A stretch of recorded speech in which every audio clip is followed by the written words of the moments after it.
আসলে এই চ্যাপ্টার থেকে কিভাবে আসছে তোমাকে কিছু কন্ডিশন আমি তোমাকে সব কন্ডিশন বুঝিয়েছিলাম। প্রথম কন্ডিশন বেসিক কন্ডিশনের দুটো নিয়ম আছে, ঠিক আছে? তো এক্সপ্লেনেশন 1 এক্সপ্লেনেশন 2। এক্সপ্লেনেশন 1 এ কি বলেছে কি সেকশন 6 সাবসেকশন 1 এ এক্সপ্লেনেশন 1 বললো কি 182 ডেজ তোমাকে থাকতে হবে রিলিভেন্ট প্রিভিয়াস ইয়ারে, মানে 24-25 যদি তোমার অ্যাসেসমেন্ট ইয়ার হয় তো রিলিভেন্ট প্রিভিয়াস ইয়ার হচ্ছে 23-24।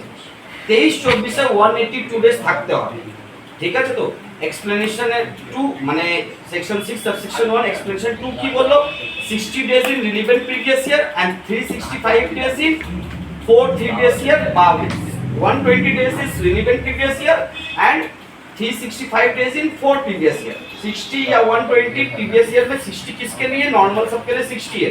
120 वो जो लोग एक्सप्लेनेशन किए थे कि मेरिन का है, इंडियन ओरिजिन है, उन लोग के लिए 120 days 10 lakh salary income earning है उसके ऊपर, ठीक है? तो तुम्हारा सम्स में दिया भी दिया 60 या 120 दोनों में से कोई भी एक चलेगा, ठीक है? तो सेकंड वाला कंडीशन क्या बोला है, बेसिक कंडीशन 60 या 120 days in relevant previous year and 365 days in 4 previous year. अब एडिशनल किस लिए होता है, ऑर्डिनरी रेसिडेंट को आइडेंटिफाई करेंगे। ऑर्डिनरी रेसिडेंट के लिए नियम क्या होता है, ऑर्डिनरी रेसिडेंट का नियम होता है कि तुम्हारा फर्स्ट है 2 time resident in 10 previous year excluding the relevant previous year. Relevant previous ইয়ারকে ছেড়ে লাস্ট 10 বছরে দুবার রেসিডেন্ট হতে হবে। সেকেন্ড এডিশনাল কন্ডিশন কি ছিল, 730 डेज और मोर इन 7 previous year in aggregate excluding the relevant previous.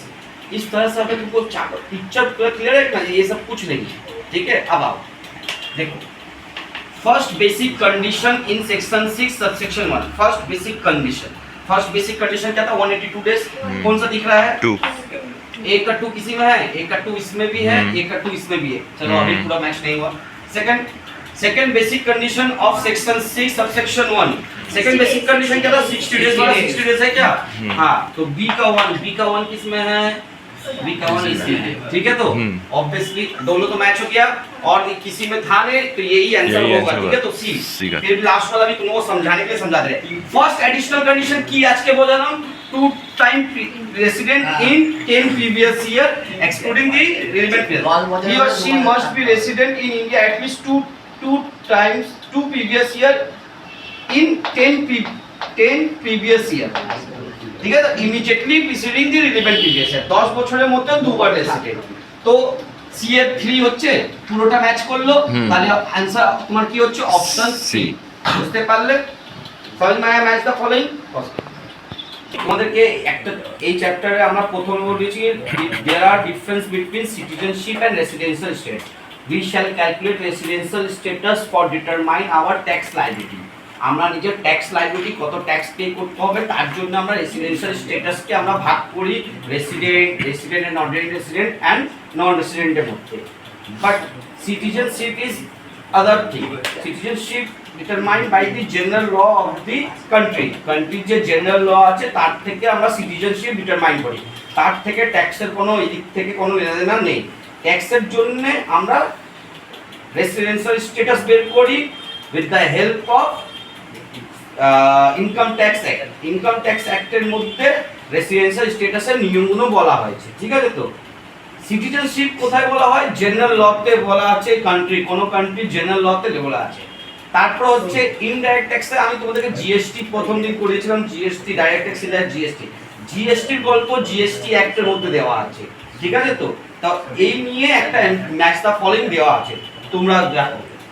Citizenship income tax অ্যাক্টে, GST থেকে জেনারেল ল, ঠিক আছে? চলো residential status income tax GST number, মানে এটা জিএসটি যাদের বিজনেসে জিএসটি তাদের জিএসটিএন নাম্বার লাগে, টিআইএন নাম্বার লাগে, জিএসটি অ্যাক্টের মধ্যে আছে। তাহলে এর 3 বি এর 1 সি এর 2, এর 3 বি এর 1 সি এর 2, এটাই তো? হ্যাঁ, এর 3 বি এর 1 সি এর 2, ঠিক আছে? তাহলে অপশন এ। বলো বুঝতে পারলে? রেডি? দেখো এবার হচ্ছে ইনসিডেন্স অফ ট্যাক্স। কার কোন ধরনের, এইটা আমরা প্রথমে বুঝলাম কে রেসিডেন্ট এন্ড অর্ডিনারি রেসিডেন্ট হতে পারে, কে রেসিডেন্ট আছে বাট অর্ডিনারি রেসিডেন্ট নেই। এবার কে নন রেসিডেন্ট, এবার যখনই স্ট্যাটাস ডিফাইন করে এবার তার ইনকাম ইন্ডিয়ার মধ্যে এই লোকদের জন্য কেন কি এটা করেছি আলাদা কি সবার জন্য আলাদা আলাদা ইম্প্যাক্ট করে ইনসিডেন্টটা আলাদা আছে কখন কে ট্যাক্স দিবে সেটা জানার জন্য।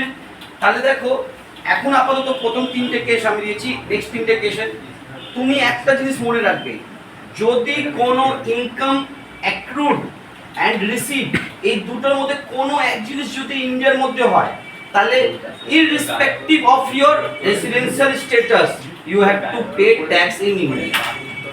কি বললাম আমি বুঝতে পারলে?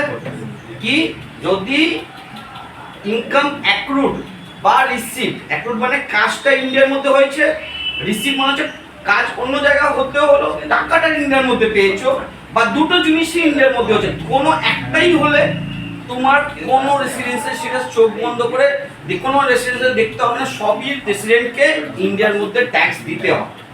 বুঝতে পারলে? If income accrued or receive anyone in India then all type of resident have to pay tax in India. उसका इनकम इंडिया में टैक्सेबल होगा। बोलो क्लियर है? देखो income accrued and receive in India दोनों ही चीज इंडिया में हुआ है। Income accrued and receive in India मतलब एक्रूड भी इंडिया में हुआ और रिसीव भी इंडिया में हुआ। तो हम तो बोलते कोई एक भी इंडिया होने से तीनों टैक्सेबल देखना है, नहीं देखना है, तीनों में इसमें भी टैक्सेबल, ये भी केस को टैक्सेबल, अगर ऑर्डिनरी रेसिडेंट नहीं भी है तो भी टैक्सेबल, और नॉन रेसिडेंट होगा इंडिविजुअल तो भी टैक्सेबल, इंडिया में उसको टैक्स पे करना पड़ेगा। केस 2 देखे नाओ, প্রথমে দেখে নাও ভালো করে। Income accrued in India but receive outside India, कोई इंपैक्ट हम क्या होता दोनों में कोई एक भी चीज इंडिया में होने पर क्या हुआ, इधर पर एक्रूड इन इंडिया हुआ है, एक्रूड इन इंडिया हुआ, मिल गया एक चीज इंडिया में हुआ है तो टैक्सेबल, इस केस में भी टैक्सेबल, इस केस में भी टैक्सेबल, इस केस में भी taxable. Okay, income accrued outside India, काम बाहर में हुआ, एक्रूड में होता है काम होना, काम कहाँ हुआ, आउटसाइड इंडिया में हुआ, बट रिसीव इन इंडिया पैसा इंडिया में पाया, दोनों में कोई एक चीज भी इंडिया में होने पे हम क्या बोले थे, टैक्सेबल। Taxable taxable.